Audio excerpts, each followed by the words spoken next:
Bom, galera, assim como nós fizemos para a velocidade média e para a velocidade vetorial instantânea, a gente vai fazer para a aceleração, beleza? Então a gente vai começar com a aceleração vetorial média ou aceleração média vetorial, que ela é definida como sendo a razão da variação do vetor velocidade, beleza? Do ΔV vetorial, dividido pelo intervalo de tempo. Muito semelhante lá como é que a gente calcula a aceleração escalar, que é ΔV sobre ΔT. Mas lembra que agora o vetor velocidade ele toma direções, intensidade, direção e sentido diferentes dependendo da trajetória que você tem, beleza? Então nesse caso aqui, ó, repara que no ponto 1 o vetor velocidade ele aponta nessa direção e nesse sentido.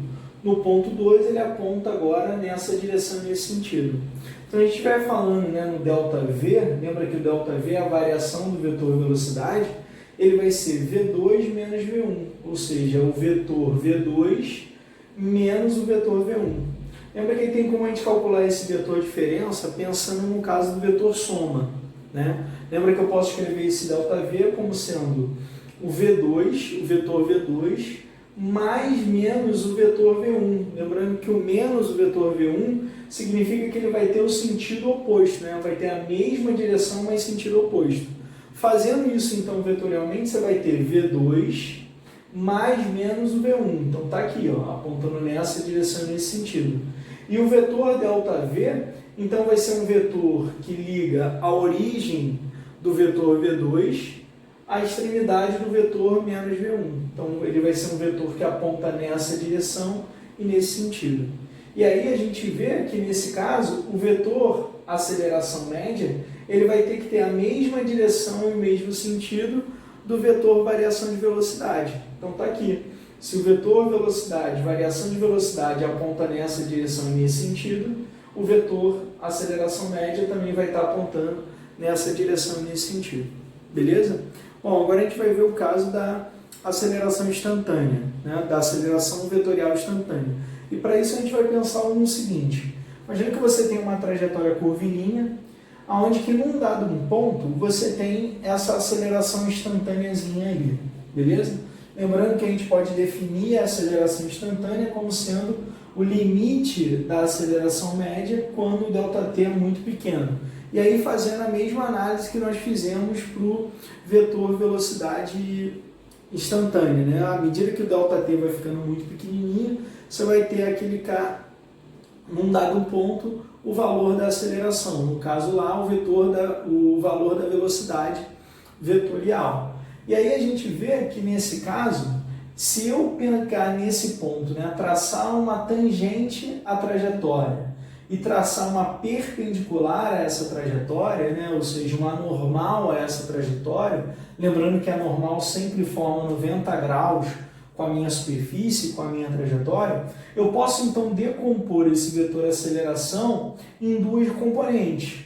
Uma componente horizontal, ou que eu estou chamando aqui de tangente, e uma componente normal, que eu estou chamando aqui de componente centrípeta. Então eu posso dizer que para esse caso, a minha aceleração instantânea, na verdade, ele é a soma do vetor aceleração instantânea com o vetor aceleração centrípeta.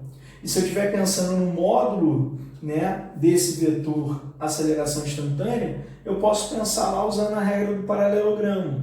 Então você pode dizer que o módulo do vetor aceleração instantânea ao quadrado é igual ao módulo da aceleração tangencial ao quadrado mais o módulo da aceleração centrípeta ao quadrado. Beleza? Bom, só um detalhezinho aqui. O vetor aceleração instantânea é o módulo do vetor aceleração tangencial é aquele cara que está responsável com a variação da intensidade do vetor velocidade.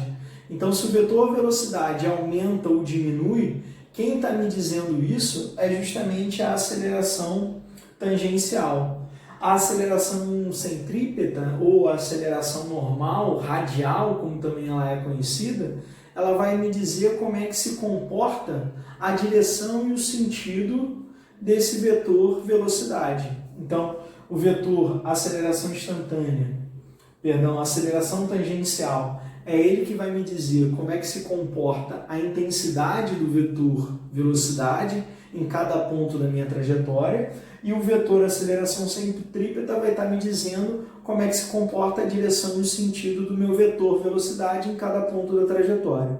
Beleza? A gente pode dizer que o módulo do vetor aceleração instantânea é igual ao módulo da aceleração escalar instantânea. Beleza? Só um detalhe, se eu estiver falando em movimentos uniformes, né? Por exemplo, no caso do MRU, a aceleração escalar é zero. Então a aceleração, o vetor aceleração tangencial também vai ser zero.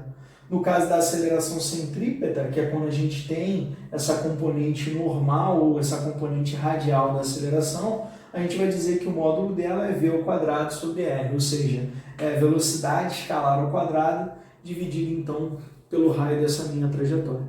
Beleza? Bom, assim a gente fecha pelo menos lá as três grandezas, né? Deslocamento, velocidade e aceleração. O que a gente vai ver daqui a pouco é justamente alguns tipos de movimento, que são chamados de movimentos relativos, no caso da cinemática